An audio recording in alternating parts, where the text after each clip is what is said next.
Welcome to the Rebel Road Show.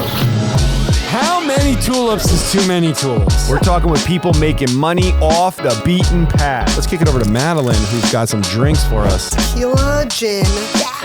Oh, and I'm getting paid for this too? Dope. Every shoot's almost Fyre Fest, right? We're a picture of a sandwich away from just being canceled. Every shoot. Cheers. Michael Elefante, for those that don't know, you are an Airbnb guru, real estate investor, entrepreneur, educator now, helping people achieve financial freedom. And you are someone that's worth celebrating on this show. We like to prop up people that live life on their own terms, and your story definitely is one that resonates with us. So thanks for coming out. Yeah, thanks for having me. In 2019, you were in the rat race, you had a sales job, and you realized that you wanted to gain financial freedom. And in 11 months, you were able to do it by investing in Airbnbs. How did that happen? If I back it up a little bit, I grew up as an athlete, loved sports, played baseball through college, and I thought that's what I was going to do the rest of my life. And when one passion comes to a screaming halt, you kind of have to scramble and figure out what you're going to do. So got into sales and then was like, oh, the harder I work, the more money I make, the happier I make. Well, each time I leveled up in a sales career in different companies, it didn't bring me any more happiness, just maybe a little bit extra on my paycheck each month. So that was the initial, gut reaction of this isn't it for me. What are you talking about? I might not come to work at this address. What? Anymore. My wife and I sat down and we wrote down a goal that we wanted to be financially free and quit our jobs in 10 years. And so we figured real estate was probably the best path for us. Got our first property and put it on Airbnb. So operated as a short-term rental and very quickly realized the cash flow potential was actually a magnitude higher than we thought possible. So our 10-year vision quickly became a 1-year goal. And we scaled to 3 properties very quickly. Not financial advice, but we liquidated our 401k and our IRA. I sold a truck, like in any means necessary to scale. We became financially free within 11 months and quit our jobs within 16. Wow. What kind of doubts did you have in your mind before taking that leap? Or did you just have a feeling that, no, this is definitely going to work? Yeah, of course you have I was very risk adverse. So like thinking, what if I lose all my money or what if the properties don't rent? I was actually reading a book called Cashflow Quadrant by Robert Kiyosaki, which is more or less a sequel to Rich Dad, Poor Dad. And one of the chapters in the book, he's talking about assessing risk and what's actually risky in life. And it became very apparent to me that risking some money in investment was not that risky. But risking the next 40 to 50 years working for an employer, relying on somebody else for my income and my benefits and all these things became very risky to me. I didn't want to work for the next 40 years and trading 40 to 60 hours a week doing something I didn't like to do. Now, just so people don't think this was easy for you, about 5 months into this journey, COVID hit. So you had acquired a property about to close on a second and everything got shut down, and all of a sudden Nashville, where you were located, was not a place that people wanted to flock to. So how did you kind of navigate that experience? And did you have that moment of like, oh my God, what did we just do? Yeah. I mean, our 3rd or 4th month live, we were set to cash flow around $7,000 profit. And I was like, that's when I was like, we've made it. We're all in a short-term rentals. And then two or 3 weeks after that, the first COVID case came to the US. And within a month, everything was like shut down. And we had $40,000 in cancellations within a 2-week period. So that was a gut punch. I was like, did we just make a big mistake? Thank God we're just on our first one. We don't have 100 of these things. But I was more optimistic than I think a lot of people were. I saw a lot of people sell their properties, turn them into long-term rentals. I knew I was already in it for the long haul. So we buckled up and proceeded with that second one. And I was hopeful that travel would come back imminently. Obviously, it took the better part of a year or year and a half to really come back in full force to Nashville. The 2 weeks to flatten the curve. Yeah, right. Yeah. The 2 years to flatten the curve. Yeah. So, we just pivoted and got people in there to rent for, a week or 2 at a time. We had like construction workers, part-time workers, like random people coming into town. Not so much for like the Nashville party scene, but still needed a place to stay. We were still profitable on all our properties in 2020. I think we were only net negative cash flow 2 or 3 months that entire year, which is great. Now, you were young at the time, right? You were 27 years old when you started? Yep. Is there a certain thing that you saw online that you were like, this is definitely like, this is the route we should go, these short-term rentals? Honestly, nothing I really saw online, because there wasn't a ton of people doing short-term rental content at the time, especially like behind the scenes, like how much money they're actually making. I feel like it was a little bit on the hush until me and a few other creators started posting on TikTok, and then some of those videos started to blow up. Now it's the content's all over the place from other people. But initially it was just like long-term rentals, multifamily. I learned about, building wealth in real estate, the cash flow, but the cash flow is really more of like a 10 or 15 year plan for a lot of people that I followed. What excited me about short-term rentals, I actually just stayed in an Airbnb when I went to Nashville. My wife and I were living in Austin at the time.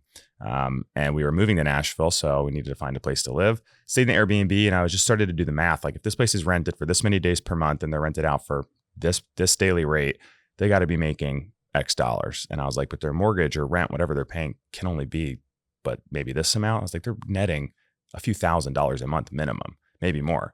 So that was the eye-opening moment. So then I just started to learn how to evaluate properties and leverage different tools like AirDNA out there that have data on different types of properties in different markets across the world. And that just gave me a lot of confidence or higher conviction in making an investment. Nashville's a really hot hub for Airbnb. You have your bachelorette scene there. You have the music, CMA awards go through there. I mean, there's a ton of traffic coming through Nashville. So that was a very fortuitous trip to take that and then do the math and realize that was the spark that was like, hey, honey, we should do this. Yeah, that was the initial spark, specifically when we were looking to move to Nashville, but we actually looked in the Smokies first. So Gatlinburg, Tennessee. A few people that I was aware of that were doing short-term rentals and started to make content on, I knew did a lot of properties out there. So I was like, oh yeah, it makes sense. A vacation market. People have been taking their families to the Smokies for decades or centuries even. So it made sense. So I was looking to do there. And then a realtor that I had networked with in Nashville sent me a property that was a newer build. And at first I wasn't very excited about it, but then I just ran the numbers and it fit my buying criteria. So we went all in on it. And then we knew that bachelorette parties typically spent more per night, especially on the weekends. Probably 9 to 10 months out of the year, minus the winter months, it's less popular to travel in Nashville. And so the numbers made sense to do that and specifically target that demographic because we knew they were willing to spend a little bit more money. All right. So you get that first property. What did you look for in the home?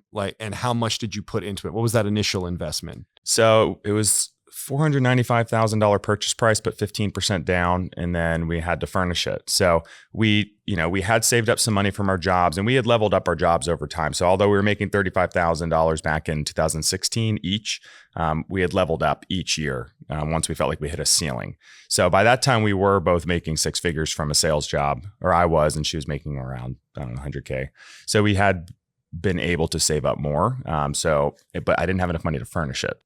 So that's key. It's one thing, you live and you learn, but a lot of people don't understand. It's very different with short-term rentals. That design and furniture and amenities is critical to getting booked at a higher daily rate, getting booked more frequently, and having longevity in your best investment too. Because as it gets more competitive, you want to make sure that you're still relevant and compete on value, not on price. So we understood that going in. But I had to sell my truck to have enough money to furnish it. I traded in for a Honda CRV, which I hated, but loved it at the same time. So I think we were all in about $109,000 total for that property. You moved fast. You moved very fast. Like I said, we were all at 2 feet in. So you saw in 3 months, okay, we're making $7,000 a month, and then you liquidated your retirement savings. Mm-hmm.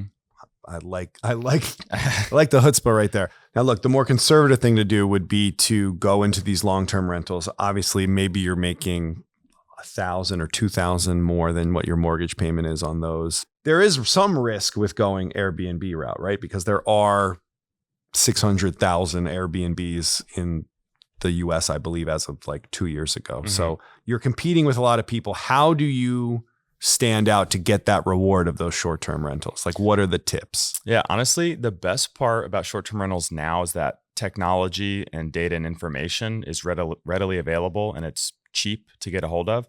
Whereas 5, 10, 15 years ago, that was not possible. So I like to say that technology and software has democratized short-term rentals for the everyday investor and made it possible for someone like me to start and scale very rapidly. So I know where the best performing properties are located. I know what zip codes they're in. I know how many people they sleep. how big their living rooms are, what amenities they provide, what types of design they have, what their photos look like, and what they're priced at on any given day throughout the year. So all that information. That's third-party apps that are doing that, or that's not something Airbnb is giving readily? No, I mean, you can, Airbnb doesn't necessarily give out that readily, but AirDNA does. And AirDNA is probably the leading market leader in data for all things short-term rentals.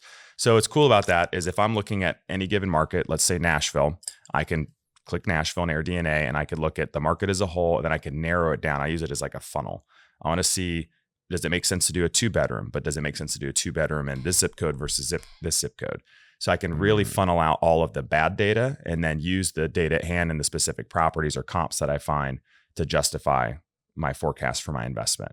Because I think the big mistake a lot of people do is they look at a very small amount of information and they use that to create a very basic forecast. And then when they go to rent the property, it doesn't go so well. And that's where people find themselves in a hole.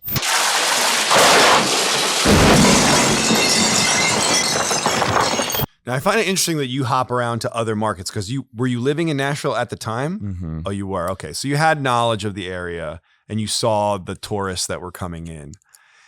Do you recommend finding like a specific target niche like bachelorette parties and designing the whole experience for that demo? Or is that there's some risk to that too as well, I believe, right? Because Nashville's hot for bachelorette parties now.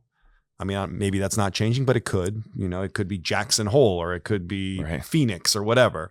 Do you recommend that strategy? And is that as simple as just like, all right, well, I'll get new furniture and we'll do this for a different demo? Yeah, you could always change out the furniture and design. We're actually redesigning our first ever property this year. So we're going to be doing a redesign with my design company. And we're actually going to go more all in on the bachelorette theme. So we're definitely all in there. I think the biggest thing people need to do is understand who is going to be looking for property in that location of that size and what they want in a property and what they're willing to pay more for. So that may be bachelorette, it may not be. It also different parts of the market, maybe like somewhere 10 minutes outside of downtown, you may have a different setup and design than something that's right in downtown. And same thing with the size. Maybe a 2-bedroom doesn't make sense to do all out bachelorette theme. So it just depends on what people want. But all that data, again, is available. So a different example is Scottsdale. If you go to Scottsdale and look at AirDNA, most of the top performing properties are either major luxury properties just filled with a backyard full of amenities like putt-putt courses, all these crazy things. Wow. But the 3 to 4 bedrooms, the ones that are head and shoulders above the rest, are all out themed. Even in their photos, they have girls in bikinis staged in photos, like the one with the white outfit, the rest with the black, like they're actually on a bachelorette party. And what's cool about that marketing is it earns you a click, because our attention spans, I don't know if our attention spans have shrunk, but I think Alex Hormozy mentioned this. I was just reading his book, The $100 Million Leads, that the right to earn someone's attention is just gotten harder because there's more competition. So in order to get someone's attention on Airbnb, it's kind of like social media. That first 2 seconds of it, you have to earn a click, or that first photo you see, you have to earn a click. So it's not just the front of a big, nice house. It might be like a specific moment within that house. And those people are doing a really good job of advertising that. So if I'm a bachelorette group or part of a group looking for a property and I see that, I get all excited about it. And I'm almost like, what do we have to do to get up enough money put together to rent this place? Instead of, hey, how can we save as much as possible by renting this, cheap place over here? Right. You sell the dream. COVID ends. You got 2 properties. Once you started making money in those 2 properties, did you explore a different market so you could diversify? What was like the next step there? For the third? Yeah. Yeah. Like I said, with COVID, we were looking to pivot, and we're still doing well at our jobs, had a little bit of cash flow coming in. So we looked for a second home that we could use as a vacation home and rent out. And so Gatlinburg, we kind of went back to where we were initially looking and got a home, did 10% down. I lived at the property for the first 30 days. We did a small cosmetic renovation on it. And a big opportunity in the Smokies and a lot of these traditional vacation markets, I learned, was they're oftentimes set up and managed by these old legacy property management companies, and they do an awful job for the homeowners. They're all outdated photos. They don't have a lick of design in them. They all look the same, more or less. They look like grandma's cabins. So I was like, okay, if we can go in and keep the rustic vibe to it, but add more of a modern theme and have much better photography and management, and probably do pretty well. And that theory proved to be very true. And people could not believe online, all the people that give me hate, they're like, oh, you're lying about these numbers. Like, they just could not believe that we were getting the rents we were getting for a cabin in Gatlinburg for people that have visited there for so long. So it's just crazy to see that come alive there. Now, did that one spike like crazy because you just added that extra modernization versus the competition? That and demand also was starting to spike because everyone was fed up being in their homes. So they were looking to travel. So demand was also abnormally high. Those properties still do really well in Gatlinburg today. But yeah, for like that next year, it was insane. How many copycats are there now? A lot. All the cabins That's in Gatlinburg part of look my like own yours? doing though, because when you post content online, like I'm very open and transparent about everything I'm doing. Part of that helps breed new competition though, because and I've also personally coached over 1,500 people how to do it. And, don't blame them, but if you're working with somebody or follow someone online that's doing something successfully that you want to do, everyone who, I'm invested in 4 different markets, but until this last property, just 3, Nashville, Gatlinburg, and Fort Lauderdale. So I talk to people, where are you looking at investing? Well, I'm looking in Nashville, Gatlinburg, and Fort Lauderdale. And I'm like, really? Why those 3 markets? So I can't blame them. So all of a sudden, all these cabins started to get flipped and turned into awesome rentals there. And Nashville was already competitive, but now everyone's doing bachelorette themes. So it's just gotten more competitive, but that just goes to prove my point that if you are not going all out with design and making sure you have the proper amenities to be successful there, then you may struggle. Wow. At what point did you feel that you could take the leap and quit your job? Our 11th month, it was November of 2020. We cash flowed over 14 grand. Wow. And I posted this on YouTube like the month it happened too. So like I tried to document the whole journey as best I could, but I just remember that I was like, this is insane. And we worked maybe a couple hours a week on those 3 rentals and we made $14,000 net, and we're getting, the equity and appreciation, anything else that comes along with real estate. I was like, this is crazy. So that was great. And then the next month, I think it was over 20 grand. And so by that point in time, I was like, we could easily live off of this. Our expenses were $4 or $5 grand a month max. Wow. So at that point in time, my wife and I sat down and we're like, hey, we want to quit our jobs. Why don't we put a plan to get one more property just to give us the extra level of cash flow? And then as soon as we get it, there's like no going back. We'll quit. You show me a pay stub for $72,000 on it, I quit my job right now and I work for you. I read some stat online from Airbnb that like 50% occupancy is usually what you need to break even. Is that accurate or? Very dependent on the market and also the price. So I find a lot of people get really caught up in occupancy rate as one of the metrics, but a lot of people were like, oh, they'll write off a market because they see it's a 60% occupancy rate. And then they think a market that has a 75% occupancy rate, everyone's going to get rich. And it's just one of the metrics that goes into your forecasts and the overall analysis of a specific property. But what are the kind of metrics that you look for to determine whether it's a good investment? The biggest thing is the cash on cash return for me, because that is the cash output divided by the total of dollars I invested in that property. So it really just tells me the health of the investment and how hard my money is actually working for me. And that's just on the cash flow, not even including all the other, benefits in real estate. And obviously I'll look at cash flow and of course that's all a derivative of what you're charging per night, how often you can expect it to be rented, and what your monthly expenses are. So a lot more goes into the overall investment analysis, but to answer your question, cash on cash return is like the biggest determining factor for me.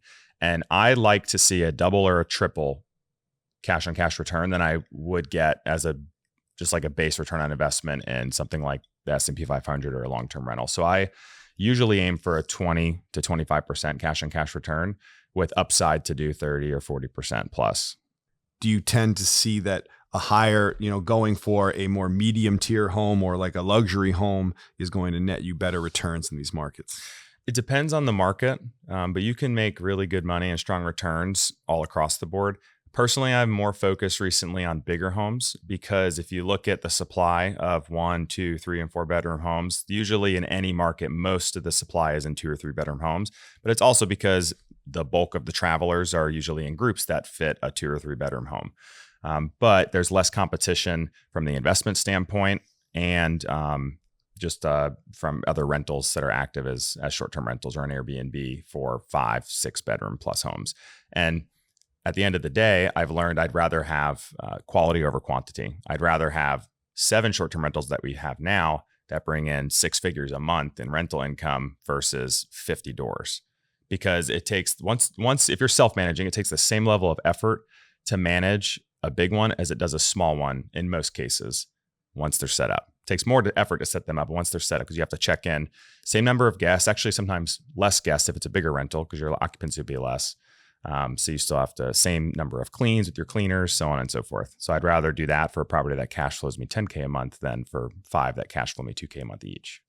Now, you were working these jobs and managing all these properties at the same time. That seems to be the biggest pain in the ass in Airbnbs is like, well, how do I manage all these? Or how can I buy into a market that's, 7 states away if I'm not there to do it? Who can I trust to turn this over so I don't start getting bad reviews? So I self-managed properties with my wife for the first 3 years. And then we built a property management company and now my team manages for me.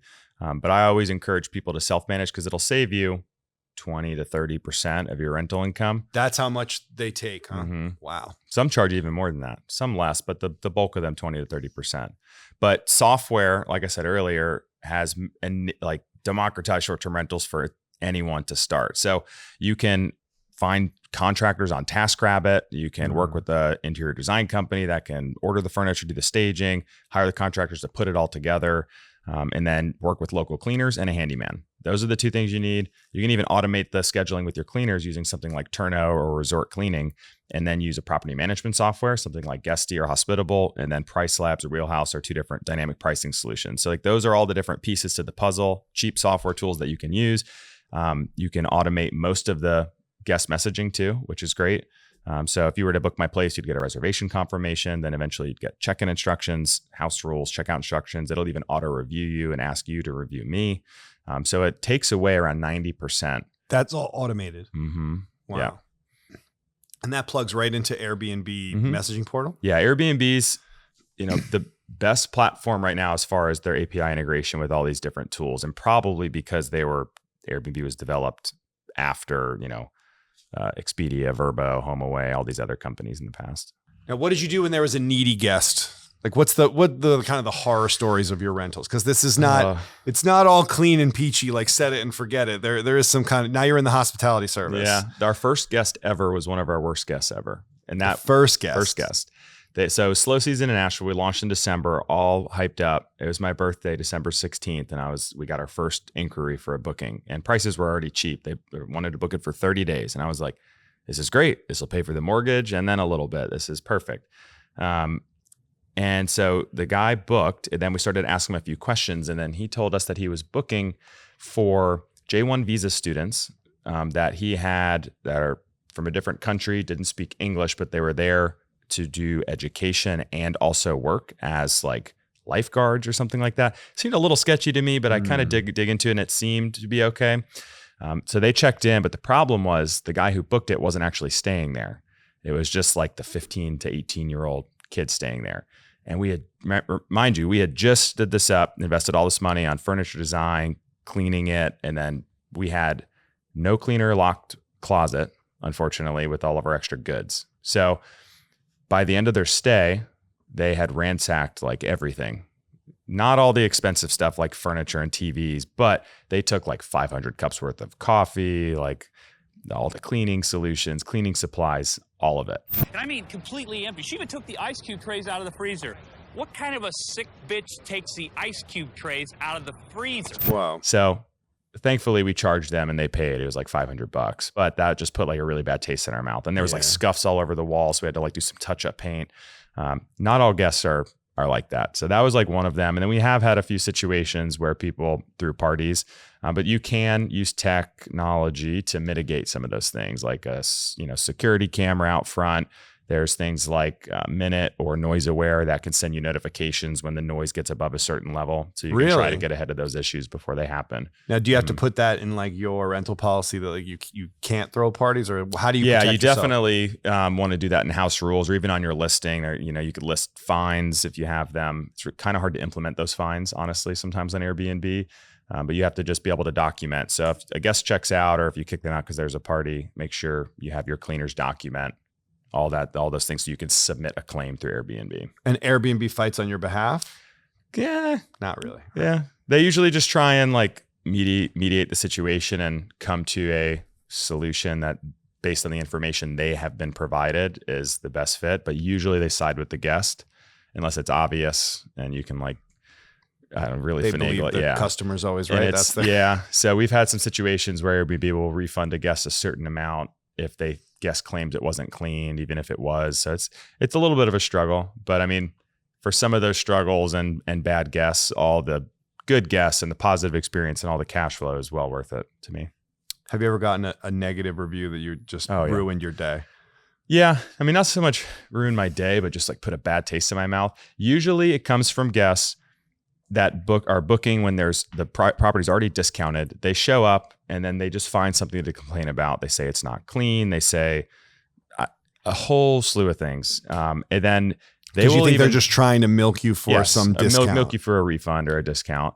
And then when you offer to give them a partial cleaning fee refund, send your cleaners out, they still say no. Then they come up with something absurd, like they want a 100% refund, even though they stayed there and completed their stay.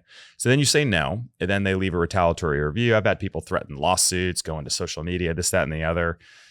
And we're just like, okay, go for it, I guess, you know? Yeah. So you just kind of have to deal with them. They will come up. Some people call them the Karens of the world, but you know, Yeah, they're out there. yeah, they are. They probably stay at a lot of Airbnbs. Yeah. Oh yeah, they do.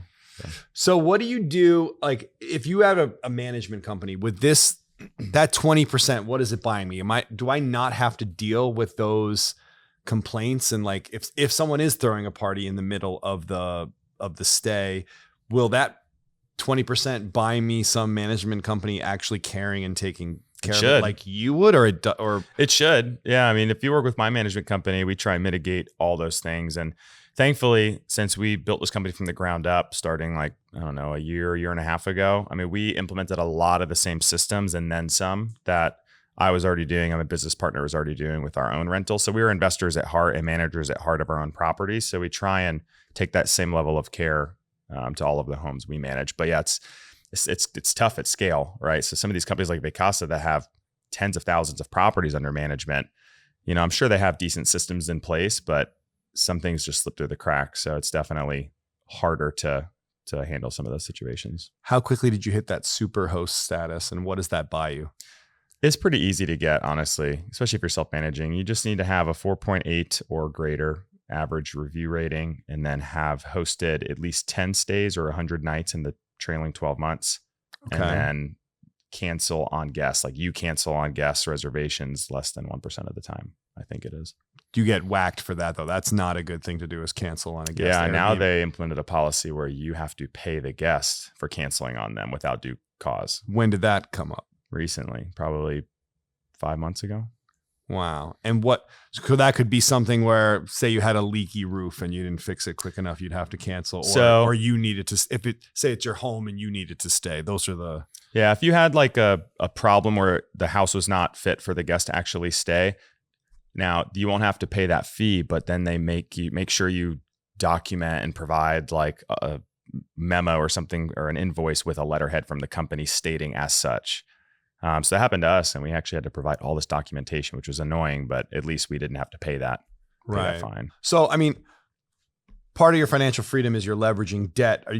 Do you ever have, get to this place where 4, 5, 6 properties in, you're like, it's a lot of debt here. And, if another COVID hits or something happens, like, does that keep you up at night? How do you kind of navigate that in terms of this business model?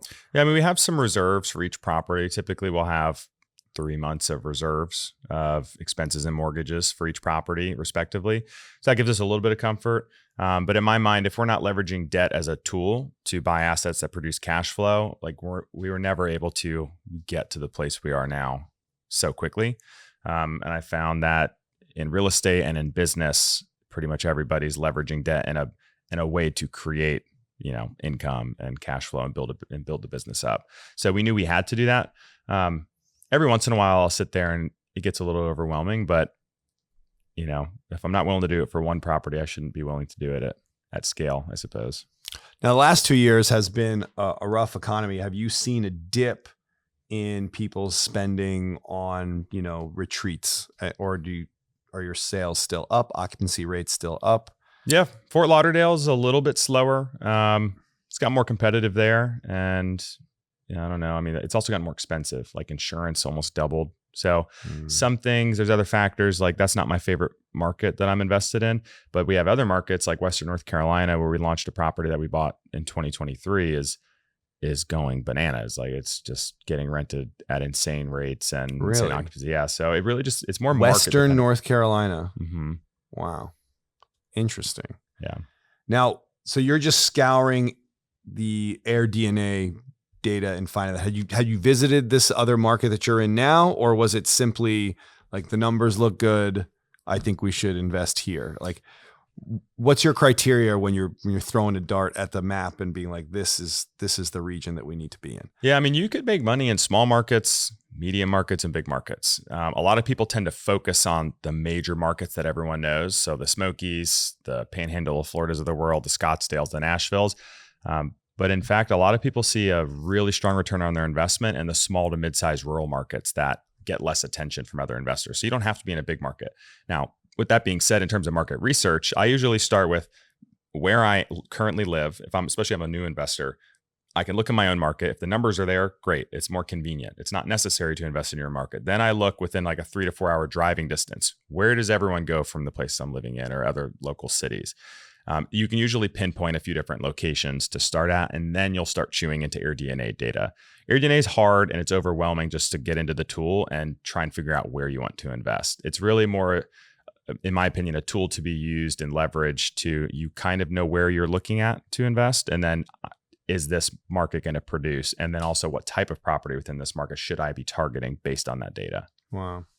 I mean, you had an insane year last year. I saw some post where I believe your revenue was 840,000 or north of that. Mm-hmm. Yeah, last year we did like 899,000, and that was on 6 properties, 2 of which we launched about halfway through the year. You netted 899. No, gross. Gross Top line, yeah. Okay. So we netted like 370, I think, something like that on those 6 properties. What's like the average cash flow that you're looking to get from each property per month? Now I seek like, I won't go after a property with anything less than probably 5 or 6K a month cash flow. But again, the criteria is mostly built around cash on cash return. So I'll just, if I have a larger chunk of money to invest, like we did with this last property, then, we can see upwards. Like that one's cash flowing like 15 to 20 grand a month right now. Wow. One property. Wow. What was the initial investment on that? So we bought it for 980,000. We wanted to do a conforming loan. So it had to stay within that conforming loan limit of 740 something thousand. I think it's around there. So we had to put a little more down, about 25%. And then we sunk a large chunk into rehabbing it. And eventually we'll probably do a cash out refi because the value of the home is well north of $1 million at this point, maybe close to 2. And then, so that was like 180,000 or so for rehab and 150,000 for furniture. So it's a big home, 6,700 square foot, 6 bedroom. And then we also put in, it had a full court basketball court, more or less just a really big driveway. Where is this at? It's in Asheville, North Carolina. Wow. Yeah. But we did a Michael sport Jordan's court. house? What are you doing? Yeah. It's pretty sweet though. So, and maybe we could throw some pictures up, but it has a full court basketball and pickleball sport court that we threw down. And then we built a 4-hole, like professionally installed turf putting green putt course. It has a fire pit, outdoor TV with a hot tub. It has a big game room, a home gym, like all the amenities you could possibly want. And we spent all that money because we knew it's a busy market, it's competitive, but we wanted to be like the number one vacation rental. That was our goal. And so that place rents from anywhere from, $1,000 to maybe even 3,000 on the high end on the weekends. And then midweek, anywhere from like 600 to 1,500 a night. Wow. So it gets good traffic in there. Asheville, North Carolina. Yeah. It's been crazy. Yeah. And so you bought that house for under $1 million and put 150,000 into it. But I think it was 180,000 or maybe close to 200. I know it was sub 200 for rehab. And then it was 150 for furniture alone and design. Interesting. So you're in North Carolina, you're in Florida, you're in Tennessee. Any other markets that you're in currently? Those are the only markets I'm in. And now, of course, I work with so many people, that are in my coaching program. So I see all these other markets that people are in all over the country, some international. So it's pretty fascinating to see what types of returns people are getting in markets that I would have never even thought, like I didn't even know existed in the US, So it's pretty interesting. But what I tell some of the young kids here is if you could use that FHA loan to get into like a, 3 to 4 unit, save up your money, live with your parents as long as you can before you can do it, and rent out those 3 units. You could live for free and then start kind of a path to financial freedom. Would you recommend that strategy before going this Airbnb route, or what kind of tips do you give to people that don't know really where to start but want to? I would definitely house hack for your first property that you buy for yourself. It'll help, like you said, it'll help you live for free. So for most people, the biggest expense that takes up 20, 30, 50+% of your income that you make at your job, if you can eliminate that, how much quicker can you get into actually investing a larger sum of money each month or each year? So you're absolutely right. House hacking is a great way to start. But what's really interesting about Airbnb is the biggest question I get asked all the time is, how much did you start with? How much do I need to start? And that's the wrong question people should be asking themselves. It's, how much money do you have, or do you have access to? Based on that answer, then you could select a strategy to start with, because you don't pigeonhole yourself into thinking you need to put 20% down or even buy a property. With short-term rentals, a lot of people start with $8,000, $10,000, or $20,000 by doing rental arbitrage, which basically you start a business, form an LLC, and then you approach a landlord and say, hey, I want to rent your property to my business, and I need permission in the lease basically to sublet it as a short-term or midterm rental. So you're arbitraging the system to where you don't even own it. No credit, no down payment, no closing costs, none of that. You just have to pay for furniture in most cases to set that property up. And then whatever you make on Airbnb or as a midterm rental minus your rent and other expenses is your profit. So a lot of people start and scale very quickly that way. And then the last method is to actually become essentially a property manager. So a lot of people refer to this as co-hosting, but you can approach other owners and then try and show them how much they could be making as a short-term rental. And then you're going to do all the work for them in exchange for a percentage of the gross rental income that property generates. So let's say you start with even just 10%, work up to 20% or so eventually. If you have a property that does $100,000 a year and you're only charging 10%, one, that's a very good deal for the homeowner, but you're going to make an extra 10 grand. What kind of tips do you have in setting that structure up in order to make sure that, you don't get cut out of the deal, or to make it like a binding kind of contract on that? Yeah, you'll probably want to work with an attorney who's done property management agreements before, just like a basic co-hosting agreement that outlines the roles and responsibilities, what you're responsible for, how are you collecting money, or is it going to their account and then you bill them at the end of the month, or are you the one collecting money, holding escrow, and then you distribute after all expenses to the homeowner, which a traditional property manager would be doing. So which way would you recommend? Probably first starting out, I would just build a homeowner. I think things are a little bit simpler. Now, as you grow, you might want to have maybe greater control. It's just also easier if you're collecting payments instead of billing everyone, you're just issuing distributions to all your homeowners, like longer term as you grow a portfolio. So what would be a sweet spot of money to have saved up in order to do this? Do you want to work with like 20 grand? Is it 15 grand? Is it 50 grand because of furniture costs? Like what are the kind of initial things that you think would put you in a sweet spot to start this journey? I'd say at least 10 grand would be a sweet spot. Yeah, if you can have closer to 20, then you can maybe get a little bit of a bigger unit that you could do rental arbitrage with and have a little bit better furniture and design to really get the ball rolling. But you can see upwards of, a lot of the people I work with will see, like, our minimum target for rental arbitrage is 100% ROI. So if I sink 20 grand into a deal, I would expect a cash flow 20 grand that year minimum. But we have students that are seeing 300 or 400% ROI, because if you set up a rental and you don't put a ton of money into it, but it's a great location managed effectively, then you could be netting several thousand a month. Wow. Mm-hmm. It's a very powerful way to scale. Interesting. At what versus Airbnb versus VRBO, like there's other ways to do this. Do you solely do Airbnbs, or are you diversified on multiple platforms? Multiple platforms. Yeah, I would say honestly, Airbnb is kind of like the Uber with taxi. It's a disruptor in the industry, even though they weren't the first to market. But when you think book a vacation rental, most people think, hey, I'll just look at an Airbnb. I'll book an Airbnb. It's kind of like taking an Uber. Even if you take a taxi or a Lyft or another rideshare service, you say, I'll just grab an Uber. So it's really more the name recognition. So vacation rentals by owner and HomeAway, they came together. And I think actually Expedia owns Vrbo now at this point. But those were more traditional vacation homes. So think beaches, mountains, lakes. So a lot of people, especially, generation plus above me, they were used to booking Vrbos. But a lot of the younger generation, especially when it comes to cities or metro areas, they first look on Airbnb, although we get bookings on both platforms. I will tell you, our bigger bookings usually come from Vrbo. like the big week-long vacation bookings, $10,000 or $20,000 for one of our bigger rentals come under them. Mm-hmm. And what is like your, as you've jumped into this full time, what does your day to day look like? Like what is a day like from Michael Elefante? Regular. Honestly, I usually wake up. I don't know. Lately, I've been trying to work out in the morning, so I'll usually wake up at like 6, try and get a workout in. I'll do like a cold plunge or something, and then have breakfast with my wife and a coffee. Then we'll get our daughter up. And this is the beauty of financial freedom. And this was like the vision coming to fruition is we'll spend time together until 10 or 11 a.m. usually, most Monday through Fridays, not thinking about anything else, just hanging out with my daughter. Now, my wife may argue that other things are on my mind. Sometimes they are just because so much is going on.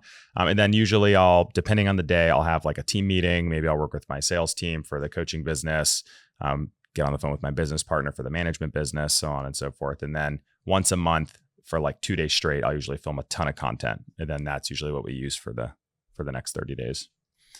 And when you say content, that's more just like teaching people how to do these things. That's for that side of the business.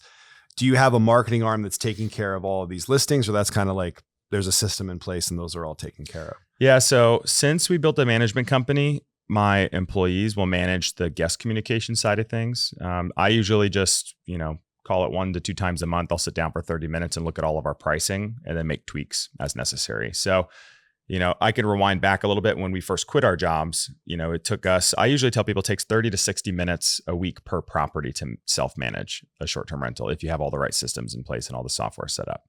So we had 4 properties. We were, working 2 to maybe 4 hours a week, including all guest communication, all cleaners, everything. Because it's all automated at this point. Did you use a property manager at any point, or you did it all yourself and then decided like we can do this service better? Or Yep, exactly. So what was that kind of rationale that went into launching that? Because that's an endeavor on its own to be like, I'm going to manage other people's properties. Yeah, funny story. So I was actually doing content at the time. I was doing affiliate marketing for a few different brands. Avant Stay, which is a really solid property management company out there, reached out to me to do some content for them. So I worked out a deal with them, which was great. And then one of my prior students, one of the first ever students I had in B&B Investor Academy, messaged me. He's like, trade me for Avant Stay. And I was like, Elliot, what are you talking about? Trade you? Like, you're not doing anything. And he's like, no, I started managing properties. And I was like, really? He's like, yeah, we're up to like 20 or 25 properties now. I said, okay. And I was like, well, do you want me to do like content? And I was like, why don't we just like partner on the business and like really scale it? And he's like, perfect. So nice. Partnered on that, partnered 50-50. And that was, August or so of 2022. And since then we have scaled to like 250 properties under management. Wow. In a year and change, which is crazy. Now, half of that growth came organic. And then the other half came through an acquisition we made for another company. I mean, it's fun building the business, but it's challenging. It's more challenging than just owning real estate yourself and managing a few properties. But a management company is very sellable. You're selling contracts that are recurring revenue. So if you can grow that business to a certain point, they sell based on EBITDA, right? So it can be a very lucrative exit if you sell a bigger portfolio. And the bigger you get, typically the bigger the multiplier. Especially if it's nationwide and you're in all of these markets. Yeah. So you help people with short-term rentals design their spaces to be optimized to stop people scrolling and want to stay. Yeah. What are like some, without giving all the secret sauce away, what are some key tips in people that have started an Airbnb and need to redesign an old, outdated home, or maybe a home that's just not getting the curb appeal that they need from their listing? Yeah, it's really all boils down to market research and what other properties that are already successful doing and offering to people. And then on top of that, because it's not just about making a property pretty, like normal interior design, it's very specific. So our company's focused on maximizing ROI for the owner. So all of the design and amenities that we suggest and implement are based on ROI, not on your personal aesthetic. Right. It's not like, oh, look at this restoration hardware chandelier. Exactly. It's about like, no, this nook over here will be great because people like to get away and read up in this cabin. Yeah. Is it things like that? Exactly. And you leverage different spaces differently than you would as if it's your personal home. Like you might make an extra room, a theater room or a game room, or like you said, like a reading nook or something, whatever is going to be in a photo that's going to encourage somebody to want to stay there and want to pay a higher nightly rate for it and get more value. So, and Airbnb is focused on selling experiences. Like that is, they've made that very clear. They want unique stays and for you to offer unique experiences that you would not ordinarily get at hotel or maybe Verbo or one of these other listing sites. So you're leaning right into that. And so the way we design properties is exactly for that. What amenities are necessary? What amenities are nice to have? And then the design is like who's going there and then what type of market is in. So if it's in like Western North Carolina, for example, we're trying to encompass maybe like things from the Biltmore estate or the mountains or, nature. And we're trying to bring all that into one cohesive design throughout the whole property and make it Instagram worthy and make each, bedroom like photos pop. So we want every photo to be interesting for people. Do you think about that in terms of, hey, this wallpaper here or this neon sign or this couch is going to be something that people are going to want to take pictures and post? Mm-hmm. How that is literally going into your design philosophy is like sell the Instagram post. Yeah. And it's crazy not times we live I know in. it's crazy, but think about this. It's not so much like just because people like to post on Instagram. That is a big part of it, but you're selling a memory and an experience to somebody that someone's willing to pay for. If you take your kids to a place and then there's like this really cool photo moment where there's a neon sign or whatever it may be, maybe it's just not even a sign, it's outdoor, and there's a setting and you have that photo. That's the one you pull out every year and you're like at Christmas looking over memories with your family and you're like, oh man, remember that place? That was so worth it. And in your mind, tip. You're like, you're willing to pay for that because for the rest of your life, you'll have that memory. Right. So yeah, those Selling special memories. moments are important. And so how does your design company, how does that process work and who kind of heads that? Is that something that your wife is in charge of or no, you've outsourced that? Yeah, no, like design is something that my wife and I found to be the hardest part in the short-term rental process. And for most people, it is going to be the most challenging part. One is designing a big space on your own in a short period of time. And two, actually setting it up is also very challenging. So what we do at Summerled Designs is two different packages. Package one is remote design, where we do a Matterport scan of the home and then we literally furnish it with an entire team. We do all the market research, what's going to get it to rent for the highest daily rate, highest occupancy, all that good stuff. And then we present the mood boards to you. And then you can pick which direction that you like the most based on those mood boards. And then we will go furnish the entire property, like every inch of it, even down to like the distance between the photos or the TVs are from each wall. So that way we give you this on a silver platter and you can take it, go procure the furniture, hire the contractors or do it yourself and set everything up. Package two is we do all of it, including fly out to the property, stage it, photograph it, set everything up. Do all the marketing. All of it. So I've had a lot of people that will use our company, Summerled, and then they will literally just get the photos back and they never leave their home. Like people in Columbus, Ohio that have properties in Scottsdale, Arizona, they've never even been to it and they have a turnkey property stood up. Wow. So it's all about like, there's a cost to it.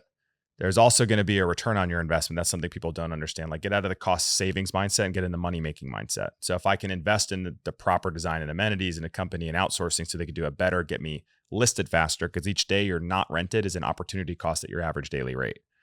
Right. So if people are thinking like, oh, well, I made this, our home is, look how nice it is. But if that took you 7 years to do, you don't have that time. No. You got like 30 days to get this thing ready to be put on the market. Uh-oh, hello, that's 5 months. 5 months, not much. Is that how quickly you kind of operate on these properties? It depends on the scope of the project, but with Summerled, they have 2 design periods a month typically. So depending when you go under contract and when you have the initial meeting, and our availability will fit you in a specific design period with the goal of having everything done and handed over to you by the time you close or within like 2 weeks of closing. So usually it takes, I'll call it 4 to 6 weeks from a property, unless it's turnkey already furnished and you like everything that's in there from the time you close, or maybe acquire the keys from your lease if you're doing arbitrage, to actually going live on Airbnb. 4 to 6 weeks is typical time. Wow. And how do you determine the ROI on an amenity? Like what data are you using to kind of be like, hey, putting in this $5,000 or $16,000 investment in whether it's a fire pit area or a hot tub, how do you kind of look at that? You're just basing that off other listings and what they're going for in the area? Yeah, you can look at how often they're booked and then what the difference in nightly rate is between the two. Maybe there's 2 identical homes or identical locations where one has a hot tub and a fire pit and maybe a grill outside. So like those are the key things. And then maybe you notice trends over, well, there's 10 comps I'm looking at, 7 have hot tubs and 3 don't. And there's a clear difference in average daily rate, number of reviews, number of future bookings from those. And if you notice that distinction, then yes, I need a hot tub. You can also look at total revenue as well. So oftentimes I look at the top properties section on AirDNA, and this is what we do. AirDNA gives you all that info on the entire market, what the average night stay is, occupancy rate, all of it. Revenue, projected revenue, all that stuff. So, and the location of the property. That's the biggest thing. So usually people start by looking at occupancy or something like that. I never start there. I would recommend starting, and this is what we do at Summerled too, or even our management company, whatever we're doing with our clients and any of the businesses. We'll look at where the top properties already are. And a friend of mine, John Bianchi, who is like a data analyst in the short-term rental space, he calls it the Burger King method. What does Burger King do? They let McDonald's spend millions on market research, and then they open up a location across the street from McDonald's. And that's kind of like just do that. Like all these people have already cut their teeth in short-term rentals, and clearly there's a reason why these types of properties in this specific zip code are renting the way that they are. So why are you going to try and replicate, a different process in a different area? It's like, just go put one like really close to theirs, do what they're doing, and then pick 1 to 2 things that they don't have that you can offer as an amenity. Wow. And that's how you like take it to the next level. What about us film people that like to rent out your property and try to shoot in it? I usually ask a lot of questions. Yeah. Well, I think they now, like Airbnb, even in your communications, will flag it. Like, probably. Like, we used to do that. Now we don't. There's other Really? sites now that do it that you can probably actually 10x a day rate during the weekday. There's like That's a good point. I do know what's like Set Scouter and Peer Space and things like that. Peer Space is one I've heard. But that's a good weekday thing to do because, say that you're getting $500 to stay, you might be for filming, you might be able to charge $4,000 for the day. Yeah, that's a good point. I should probably look into that the only more. problem is that yes, you'll have all the insurance in place, but film sets you got to ask a lot of questions because if it's 30, 40, 50 people. That's usually what we there's ask is the number of people. Yeah. One person we did allow at one time, we had a guest that was filming strip pole exercise classes.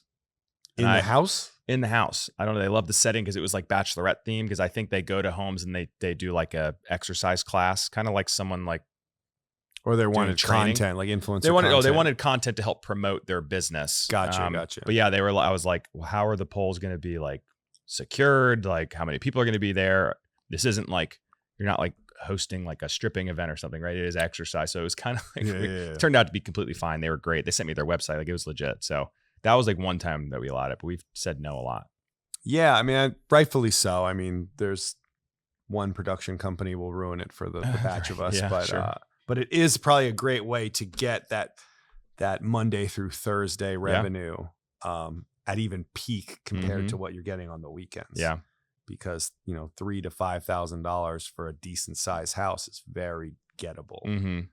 If someone needs to shoot like lifestyle content in a home, like it has a nice kitchen or whatever it is. Now, if you have crazy wallpaper and things like that, then yes, it's a probably going to be a problem because those film sets probably want it to be more of like a blank canvas for them to decorate. But something to consider. Yeah. All right. So we talked a little bit about how management can be a pain in the ass and that there is definitely some savings to get if you do it yourself. But if you're an investor and you're going in markets that you are not anywhere near, or if you still have your 9 to 5, when should you decide to go the route of property management, and how does a company like yours operate in that space? For sure. So there's 2 ways. One is, you mentioned, being busy, maybe at a 9 to 5, maybe you have some money. So we actually have a service called B&B Turnkey, which I didn't mention earlier, but we actually will go find the property for you, do the analysis, present it to you, you close on it, own 100% of it. And then once you close, Summerled will design it professionally, and then our management company will manage it for you completely on the back end. So it's literally turnkey from the moment you sign the contract. Wow. So that's a service we've had tremendous success with, a lot of interest. And then when did you start B&B Investor Academy? Started that originally in the spring of 2021. So I was right when my wife and I quit our jobs. A lot of people were reaching out to me. I was providing basically mentorship and coaching for free, answering questions all day long. And she was like, why aren't you charging for this? And I was like, I don't know. And I love it. Just trying to help people out. And then I had a couple of people ask me, do you have a course? Do you do coaching, mentorship? And I said, no. And they said, I'd be willing to pay for it. So I was like, really? Okay. So then I just started like toy around with different things. I was doing hourly coaching. It started out at like 50 an hour. That got booked up 100 an hour, 500 an hour, 1,000 an hour. And I was like, Wow. it's kind of crazy. But I don't want to do the one-on-one coaching is not super scalable. Like just book an hour of my time here or there. So did an online course, which I never paid for marketing. I never did webinars, which I probably should have to get the word out. But that did quite well, had a lot of student success, and then creeped the price up. And then eventually that became like a full business. Once I decided to turn it into a full business, one, it was a lot better for the clients, and two, it was a lot more manageable for me. And it like growth just took off with that. So we've been like a year into like the full-fledged mentorship aspect of things. And it's been great. Wow. And what's like some of the big success stories coming out of BNB Investor Academy? So there's been a lot of success stories. The biggest one though is my first ever active coaching client. And he and his wife came to me. She found me on TikTok. They own 2 long-term rentals. She was working in marketing. He was working a sales job. And they were like, hey, we want to do the financial freedom thing. We see what you're doing. Is it all real? And I said, yeah. So he signed up and we worked together for a year, and they were 2 feet in the deep end type of people, which I love working with. So they got 1 rental arbitrage unit. They had like a 450% cash on cash return. I think they all in invested like 15 or 18 grand, and they were cash flowing like $4,000 a month, Wow. 4 to 6 grand a month. It was nuts on a random suburb of Salt Lake City. So once they saw that, he was like, dude, I'm all in. I don't even care what it takes. Sold his 2 long-term rentals, bought a few short-term rentals himself, scaled quickly within the first year to like, I want to say 6 units. And then by the end of the second year, he ran out of money. So he started partnering with people he met in the program as well. They were capital partners and he was the managing partner. And now they're going on their 13th unit, and they do like 150 to 180,000 a month. Whoa. Gross, and they net about half that. Wow. So it's pretty insane. And that was one-on-one coaching that you were doing that. Mm-hmm. Yeah. Same level of coaching that anybody who joins today gets. But yeah, it's pretty wild. He actually didn't even need that much coaching after the first like 2 months. He's like, yeah, I got this. I'm like, okay, great. But now he actually coaches with me in the program. He's the VP of the company, which is really solid. So having somebody additional to me that has that level of experience and success that can really lean in and pour into everybody that we're working. How do you navigate times right now where interest rates are so high? Yeah. Right? Because when you got in, interest rates were low. Yeah. Well, I think my average interest rate, even before the one we bought this year, was, in the high 4s or low 5s. So I never had like a sub 3 interest rate or anything like that. So some people have. Now, with that being said, a 3 or 4% interest rate, 5% interest rate is definitely attractive now compared to what rates are currently at.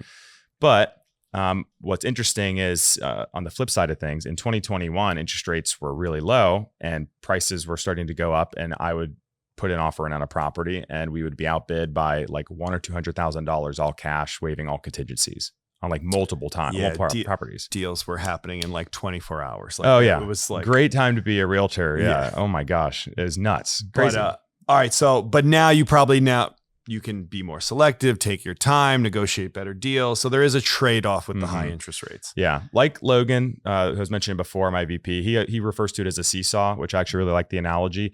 There's very rarely, if ever, going to be a point in time in history or in the future where you're going to get the best of both worlds, where there's low interest rates and low purchase price and low competition. Right. So it's usually lower interest rates. Well, what happens then? Prices go up, more competition. And when interest rates go up, typically less competition, and the prices will level out or come down a little bit. So right now, it's actually, I almost prefer to buy in a higher interest rate environment because I get better deals on properties. I get the seller to pay for like 20 grand on my closing costs.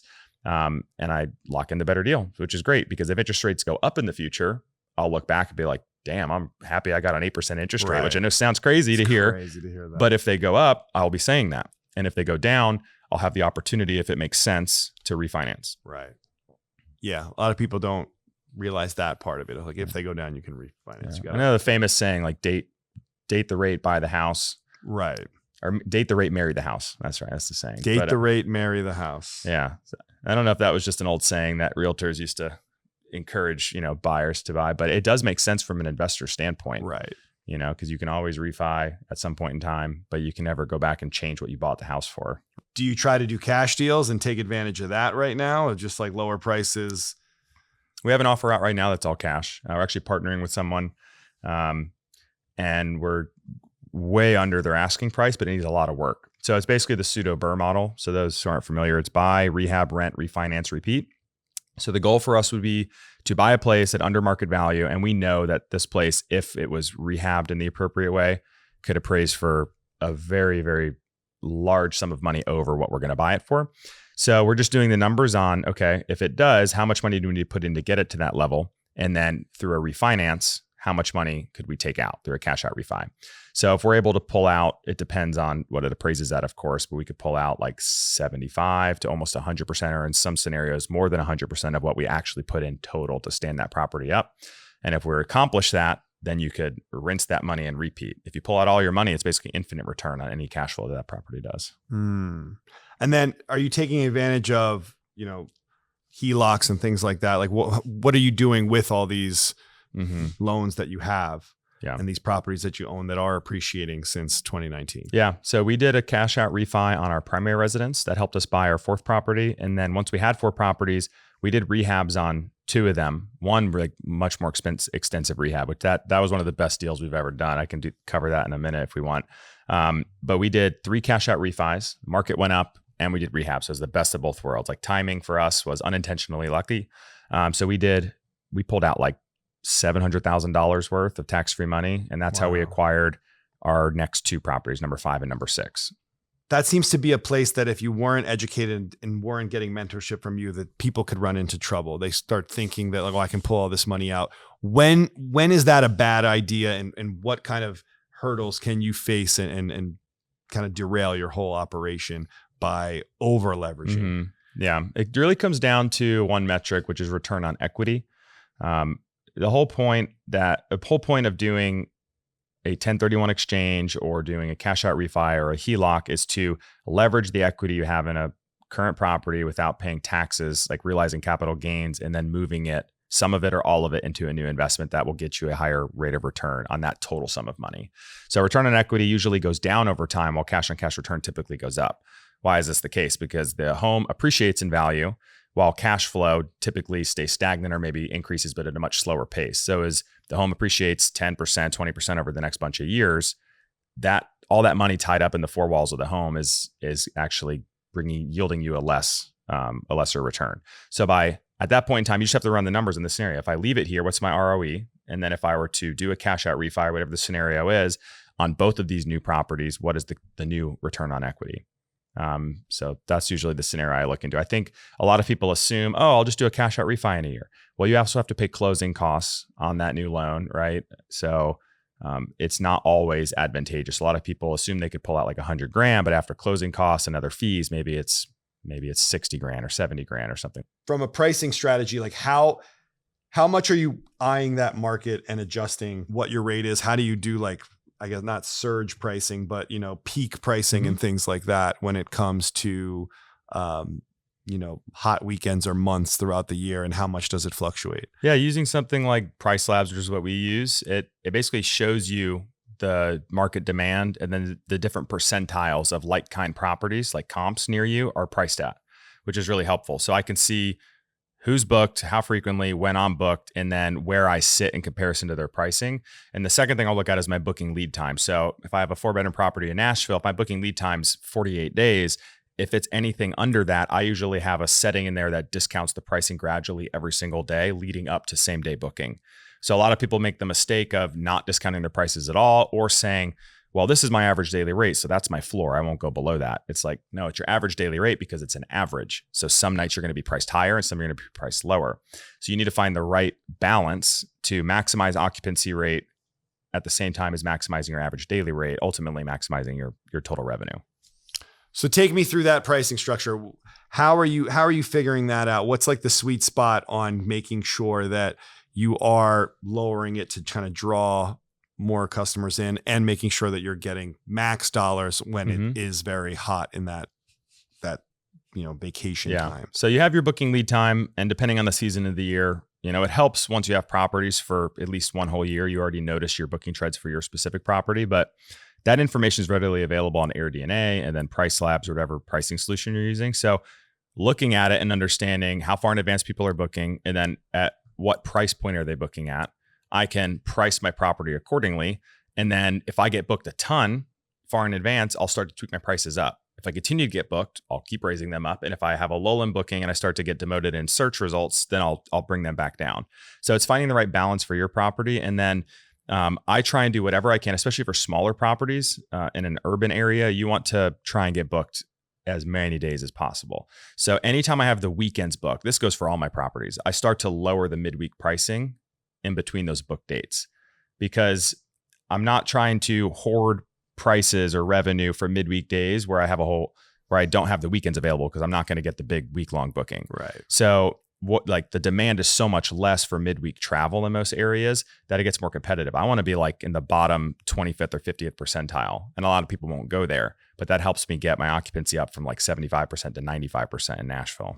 Interesting. How did you become this knowledgeable in such a short time frame? It's been 4 years. I mean, you're teaching people to, 20x their life. Mainly going through the fire. Yeah, That's a lot it. of trial and error, a lot of networking. It's really interesting what happens when a lot of people stress out over just getting started for years. It could be in learning how to do advertising. It could be learning a new skill, a new job, whatever, getting into real estate. But once you take that first step, you realize it's not as hard as you think it is. But you're going to do 90% of the learning once you're in the actual business, like you're in the arena. So that's what I figured out. Now, I will say, I wish I paid for mentoring. I pay for a lot of mentoring and coaching now for my other businesses, and it's 10x or 100x the results within 12 months. So that's like what I do now with people with short-term rentals is I teach them. A lot of people think you're paying for coaching. It's like, you're not just paying for coaching. You're paying to get 4 years worth of knowledge or 10 years or 20 years worth of knowledge packed in a month or 6 months, whatever it is. So like, what is that price to you in your mind? What are you trying to accomplish? So if I had this level of mentorship when I first started, my portfolio would be way bigger. Yeah, people don't seek that enough. I know a teacher who just bought her 4th property. She paid for one-on-one mentorship. Now she doesn't go the Airbnb route. She has long-term rentals to like college students, but she's growing a portfolio very quickly, and is like, has dreams of villas in Tuscany and all sorts of things now. So there are so many people that have courses and are trying to do that without like real proof of what they're doing. I do like how you bring your students out and you interview them, and you can kind of tell right away that, all right, these people, just by how they're communicating back about what they're doing, that this is for real. Results speak for themselves. And I will say, offering stuff for free, and Alex Ramosi talks about this all the time, is like, get your first 5 clients for free. Like, teach them for free, and then just the agreement between me and you is, hey, if you are successful, you do a testimonial for me, and then you'll go tell 2 to 3 people that you know about it. Is that fair? Is that a fair deal? They're going to want to take that deal, right? So he said that's the easiest way to start and scale a business, is just through proving the service works, getting testimonials, and then starting like referral business, just like that. What is like the biggest piece of advice that you would give someone that feels stuck and wants to bust out of the rat race? There's a way to break out. So you just have to look at a few different options and then select the one that you feel like is the best suited for your skill set. So if it's Airbnb, if it's doing content online, whatever it is, actually, I recommend doing content regardless what strategy you pick. Like, document your journey, because you never know what that could turn into in the future. Right. But unless you take that next step, like Brandon Turner always talks about this, what is the most important necessary next step? People get so caught up in, oh man, it must be nice to have 10 grand a month of cash flow or 100 grand a month. That'll never be me. It gets very overwhelming to think of the end product. It's like, dude, just what's the most important next step to take? Take it. Right. Once you accomplish that, take a breath. And what's the most important next step after that? I think once you adopt that mind step, it's just like a staircase. You're going to get to the top of the stairs and look back and be like, oh, how the hell did I get up here? It's like, well, one day at a time. People get so overwhelmed, and then they just result back to what they were doing in the first place.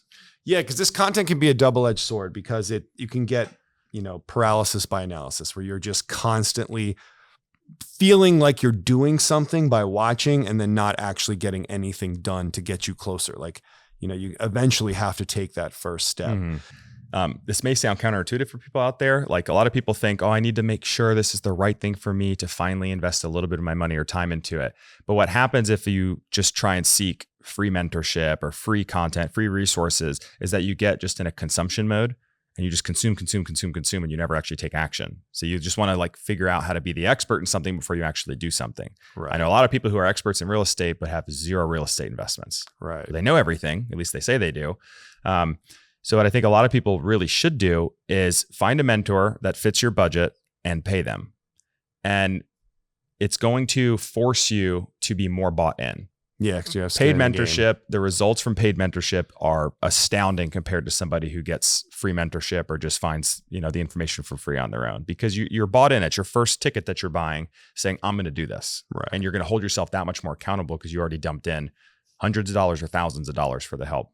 And that's where documenting your journey can come into it, because it's like, well, now I have accountability. I've put myself out there that I'm doing this. I have to do it. So that's interesting. Have you ever bought a property where you're like, this was I have to pivot? Like, how do you decide when this was the wrong market, or you've never experienced that? So I've never bought a property and immediately said, oh my God, I have to pivot now. There's, one or two of my properties are performing less good, I suppose, not as good as the rest of them. So I'm thinking about strategic ways to either reinvest into those properties to make them better and perform at a better level, or thinking about just listing them for sale at the price I would sell at. And they're still profitable, but they're just not at the level that some of these other ones are. So I could, 1031 it into a new opportunity. Now talk to me about that 1031. These are some tax loopholes that you can get to, leverage a sale into another property, correct? Yeah, basically when you sell a property or even sell stocks for that matter, there's a capital gain that is realized or a capital loss that's realized. So you pay taxes on the capital gain. The cool thing about real estate is I can basically say, I'm selling this property, but I'm going to buy another piece of real estate. So instead of selling it, paying taxes on that, and then reinvesting it, and then eventually selling that one and paying taxes on that capital gain, you can say, I'm going to sell this property. I'm going to defer paying taxes. And there's a certain period of time that I have to identify another property to reinvest the proceeds from that sale. Now, is that usually 12 months? I think don't quote me on this, I think it's 90 days. We're going to have to check on this because I don't know. I forget the exact number of time. You have a specified period of time to identify a property to invest in, and then typically you have 30 to whatever days plus to close on that new investment. That's one thing that people don't understand about real estate is you literally can defer taxes forever, and you may not even be the one to pay those taxes if you play it right. You set up a trust. There's some major benefits though, tax-wise, that a lot of people are not aware of with short-term rentals. So real estate professional status is pretty hard to qualify for unless you're literally doing real estate full-time, like hundreds of hours into it. So with real estate professional status, you can then do things like cost segregation studies and leverage bonus depreciation to count against your passive income. What status? What do you mean by real estate professional status? Like it's just it's like a tax classification that if you're a real estate professional, then as like a developer, or I don't even know what the exact qualifications are. I think you have to, as an investor, you have to have spent like, I don't know if it's 500 or 700 hours. It's a lot of time. And if you get audited by the IRS, you are going to have to like show them, and they're cracking down on that. So there's a loophole though with short-term rental investors. So if you're a long-term rental investor or you're not real estate professional, if you were to do a cost segregation study, basically looking at the properties and all the things in it, and they look at a depreciation schedule for each of those line items, some of them could depreciate it on a 5, I forget what the actual numbers are, 5, 7, maybe like a 15-year period instead of a 27.5 or a 39-year time horizon. And they're phasing this out over the next several years, but you can actually do bonus depreciation and accelerate 100% of that amount. This year, I think it's 80%, next year, 60%. They're going to phase it out into the first year. So as a real estate professional, you could leverage the full effect of that. But if you're not, then you could only do that and leverage it against your passive income. Now, as a short-term rental operator, they call this the STR loophole, is you can do a cost segregation study and then leverage bonus depreciation, not just against the cash flow, but against your other active income as well. So let's say I'm a W-2 worker and I make $100,000 and I have to pay $30,000 in taxes, and I do a cost segregation and bonus depreciation, and I, have a tax savings or like a tax savings of like, let's call it $100,000, then I don't pay any tax on that other income. So that's where it can be really powerful right now for short-term rental specific operators. Interesting. These are good tips. Are they all in in your B&B Investor Academy? Yeah. So what's cool about that is, I've grown it past just me, and I'm not a tax expert. As you can probably tell, I'm not a legal expert. I'm not an expert in specific things, right?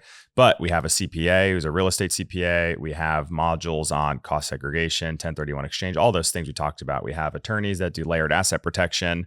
We have a design company that does professional design coaching. So like we have I forget, like 7 or 8 coaches that are all specific, including myself, where we do the investment analysis, deal review, all those things, all there for as resources to help people in their journey.